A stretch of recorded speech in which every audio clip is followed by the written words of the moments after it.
Hello, and welcome to a special crossover episode of What About Water and Environmental Echo, hosted by Paul Boyce, President and CEO of P.W. Grocer Consulting.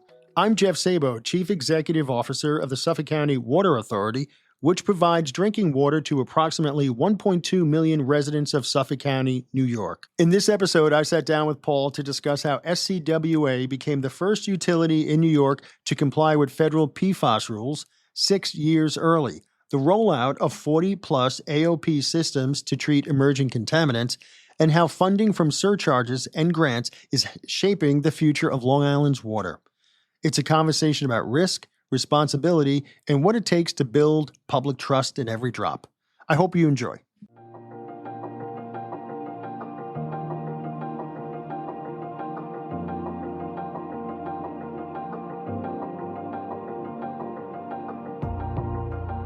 All right, good morning, folks, and welcome to another episode of P.W. Grocer's Environmental Echo, our monthly podcast. I'm your host, Paul Boyce, CEO and President of P.W. Grocer, and today we've got a great guest, a repeat offender, I might add, from a few years ago, and I'm absolutely appreciative that he's come back to talk to us about some more interesting topics. We've got Jeff Szabo from the Suffolk County Water Authority. But before I get into more of a formal introduction, I just want to remind our listeners, and if you're fortunate enough to watch it on the internet, viewers, how to get a hold of us. Best way to do so is through our website, which is www.pwgrocer.com/podcast. If you guys have any ideas, comments, thoughts, suggestions, topics you want to discuss, feel free to reach out to us, and our marketing group is usually very responsive, and we'll get right back to you and take into consideration what you have pretty seriously. But anyhow, back to what we're talking about today with the Suffolk County Water Authority. We've had Jeff on a few years ago, but we're going to sort of have part two of the conversation. He is, as I mentioned, the CEO of the Suffolk County Water Authority, which is one of, if not the largest provider of public drinking water on Long Island, which you guys are serving, I think, over 1.2 million residents in Suffolk County. Yeah, that's true. Yeah. Well, welcome back. Jeff, he has served in his current position since 2010. He's going to give us an update on the Water Authority's efforts to improve its infrastructure, protect water quality, and improve the environment. Achievements during his tenure include, some pretty good stuff, which is the development of the long-term sustainable water supply plans for vulnerable areas, development of new treatment methods for emerging contaminants, and conducting vulnerability assessments for critical facilities, of which there are many. Jeff was founder and past chairman of the Long Island Commission of the Aquifer Protection Plan, LICAP. He serves on the National Drinking Water Advisory Council, is on the board of directors of the Association of the Metropolitan Water Agencies, which is the AMWA, and is chairman of its legislative committee. Jeff, let's jump right in and just say welcome. I'm so glad to have you back. We are huge fans of the Water Authority as we live here. Thank you so much. Appreciate the invite to come back, and certainly we have a very interesting and compelling story to tell, so I'm looking forward to our discussion. All right. Well, one of the key topics we discussed back in, I believe it was 2002, it was a few years ago at this point, was emerging contaminants. And these things they've come a little ways, maybe a long ways in the last 3 years. But these included stuff like the PFAS and the 1,4-dioxane. Can you give us an update on the Water Authority's treatment efforts for these contaminants? Great question. We're always happy to talk about emerging contaminants, and that's a term that's been used for many years now for PFAS, PFOA, 1,4-dioxane. It's no longer really emerging. They've emerged. They've emerged. They're here. They're regulated. Fortunately, with PFAS, New York State took some significant action several years ago to set a standard of 10 parts per trillion. Yes. Drinking water standard, which was something that the Water Authority complied with, and we met that challenge and deployed treatment, granular activated carbon to remove PFAS from drinking water. And that's a great thing. And the folks who listen to the podcast and residents of Suffolk County should feel assured that it's not in their drinking water. But there's some significant issues happening at the federal level, because a couple of years ago, the federal government put forward a maximum contaminant rule for PFAS of 4 parts. New York State is 10 parts. The federal level is 4 parts. And with the change of administration from the Biden administration to the Trump administration, they reviewed those regulations before they went into effect, and there was some concern that they may be changed, they may be lowered, they may be removed completely. And we got word just a couple of months ago that the EPA was sticking with the 4 parts, which is a great thing for public health because there are significant concerns related to the health effects of PFAS, not only drinking water, but just overall. But the EPA did sort of roll back and is taking a second look at some of the other compounds within that PFAS family. So there's a lot of debate, a lot of discussion, what's happening nationally that would impact drinking water when it comes to PFAS. The good thing, though, and I want to sort of make sure that this message is loud and clear, at the Water Authority, we decided a while ago that we're treating to 4 parts. So whether the state regulation is 10 parts, the federal is 4 parts, our goal is to bring everything to non-detect. And we comply with the regulation. That new the 4 parts at the federal level doesn't go into effect until 2031. However, we comply today. So we comply today. We're proud of our past track record of sort of leading the industry, being at the forefront of treatment. And the folks of Suffolk County should feel rest assured that we comply with that federal regulation 6 years early. Wow. What about the 1,4-dioxane? I mean, it's probably just as prevalent as the PFAS in some instances. What are you guys doing about that? Great question. So PFAS nationally is certainly much more prevalent. Oh, yeah. And, it's getting certainly a lot of attention. It may be the biggest single sort of a challenge that the industry has across the country and across the globe, detecting, removing PFAS from drinking water. Dioxane is a little different. We have certainly elevated levels here in Suffolk County, Long Island overall. The federal government, the EPA, has not set a regulation for dioxane, but the state has. So the state has set a standard of 1 part per billion, which we comply with, and we have rolled out 17 different advanced oxidation process systems to remove dioxane. We have another 17 that we're rolling out over the next couple of years. We expect a total of anywhere between 30 and 40 AOP systems to remove dioxane. Wow. Yeah. So this is all good. Again, we're ahead of the curve. I doubt that the federal government will set a standard for dioxane. The state has been, New York State and several other states have been very aggressive when they look at drinking water quality and setting low standards, because it's such so prevalent here on the island. Primarily across the nation, you don't see dioxane hitting like it does here in Suffolk County. So they may not set a standard, but again, we're meeting the deadline. We're ahead of the curve, and we've got treatment that we rolled out. Well, that's, you said 30 or 40 of those systems. They're not exactly simple systems. At P.W. Grocer, we've been involved, not with you guys, but with some other water suppliers in designing and getting these things constructed. They're also not inexpensive, right? So 30 or 40 of them, I hope our listeners can appreciate this. That's often 10 times the size of a lot of other water districts that are doing them. So, wow. 100%. So it's a little bit more complicated. Removing dioxane is a little bit more complicated than removing PFAS. PFAS is typically removed by granule activated carbon that many drinking water suppliers, including the Water Authority, it's sort of standard treatment, right? Carbon is standard. It's very good at removing substances, and it's effective.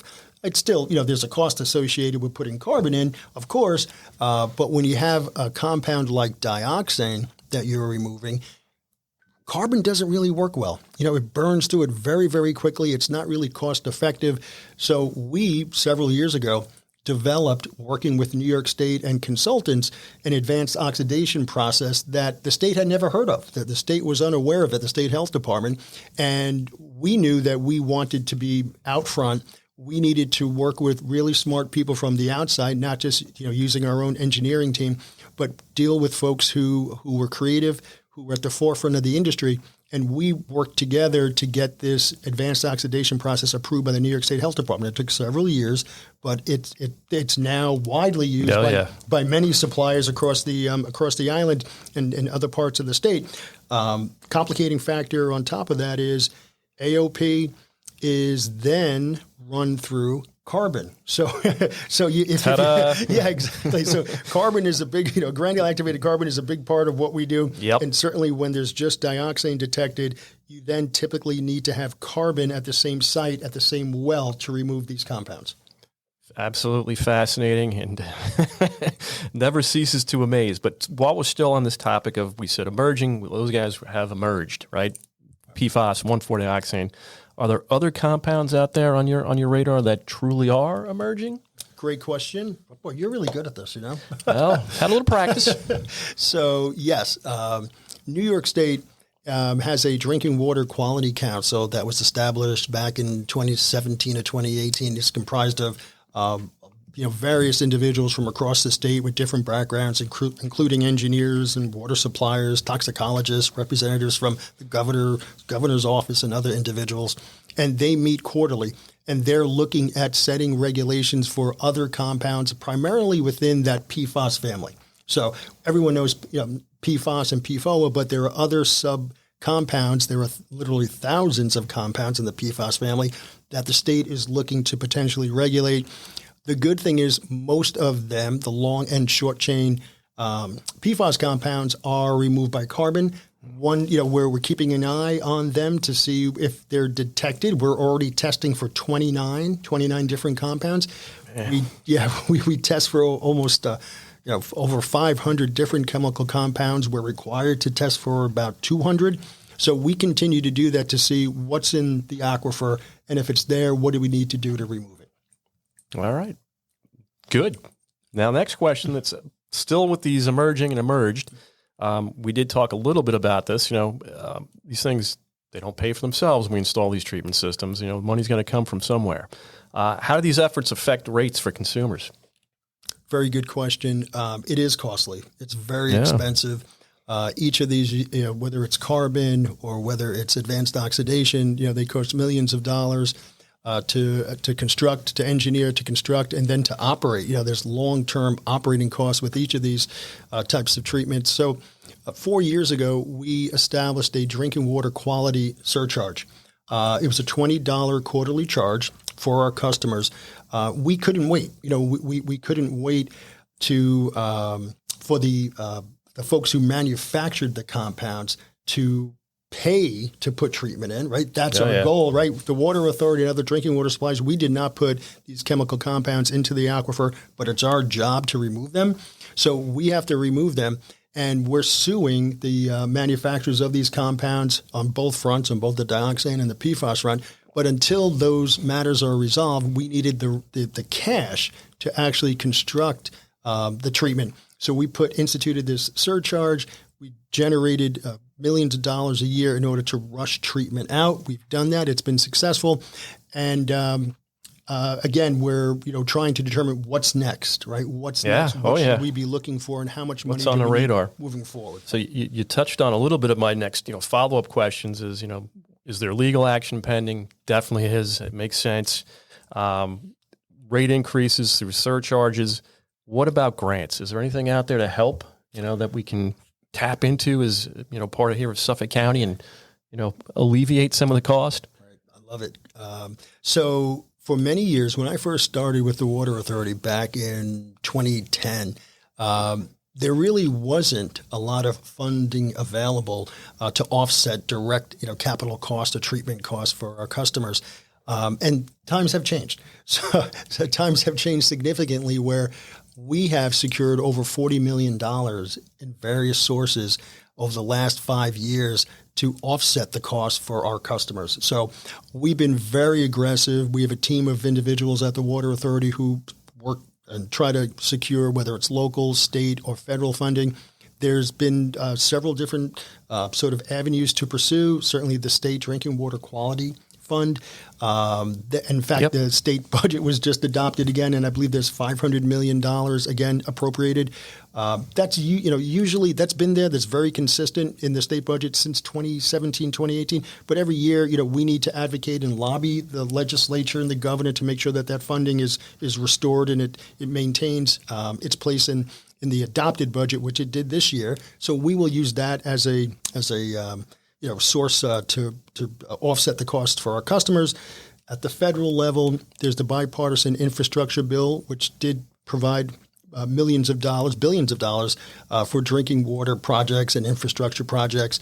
We were fortunate here in Suffolk County. We've got our county executive, Ed Romaine, who's been fantastic and a big advocate for the Water Authority and providing safe drinking water.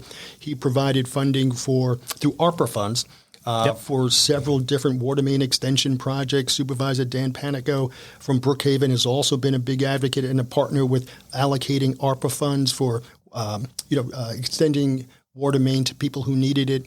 And then there's the congressional direct spending. So the last couple of years, this went away for a bit, but the last couple of years, they've restored congressional direct funding. So we get to put in requests for different water treatment projects, and they've been very good, whether it's through Senator Schumer or our different local Congress folks who have put money in, and we've secured funding through those sources too. This is super helpful. I mean, I'm glad we're getting the word out and the message out, and I hope people are listening. It's not always just on our backs. So exactly. we need the help. Moving along, the demand for water is growing. Obviously, you guys know that probably better than anyone. You keep seeing the amounts pumped each year going up and up and up. And can you tell us about your efforts to meet those demands? I mean, what are we doing?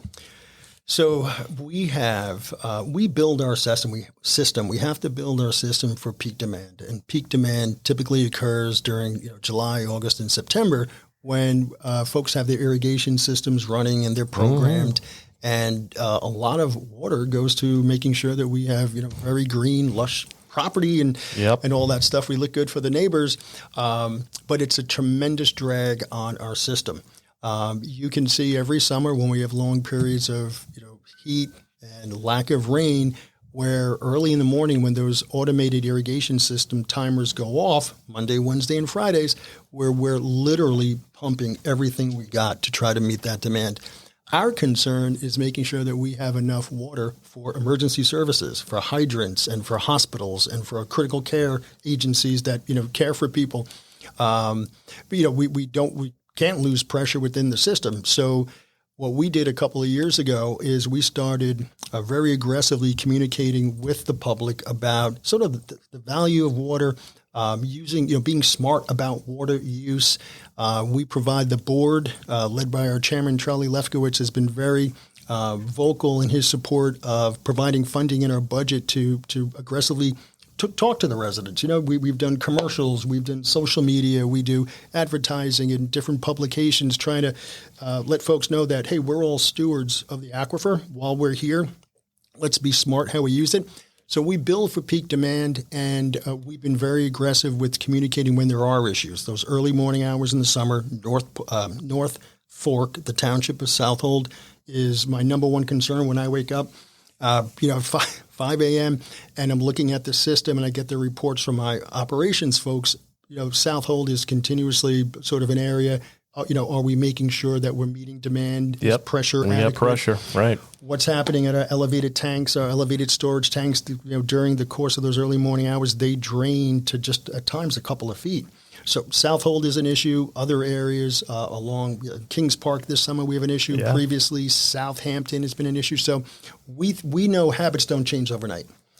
People's habits don't change overnight. So we need to continuously have the conversation with our customers about smart use and conserving water, and hopefully over time it'll have a deep impact.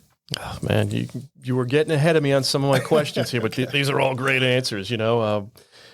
Are you guys, in addition to what you just said, are you guys looking at alternative sources or developing new sources like new wells? I mean, there's only so much we can get out of the ground, I suppose. It's just, we are on an island. It's not infinite. There's a lot of water down there. There's a lot of clean water, and we want to keep it that way. But, what can you guys do to, Smart question again. I'm not necessarily concerned about running out of water. To your point, there certainly is enough water. We recharge more than we use each year, right? Mm-hmm. So the water that's used, that's pumped, which for us is 75 billion gallons a year. If you add on the other suppliers, more than that is taken back into the aquifer. So the supply is there, but we always look to do things better. and we always look to do things smarter. And some of the things, for many years, it was very easy for the Water Authority and other agencies to sort of just, okay, drill another well. We've got the aquifers there, we've got property, we can, do this easily. It's costly, of course, but let's drill another well when we need supply.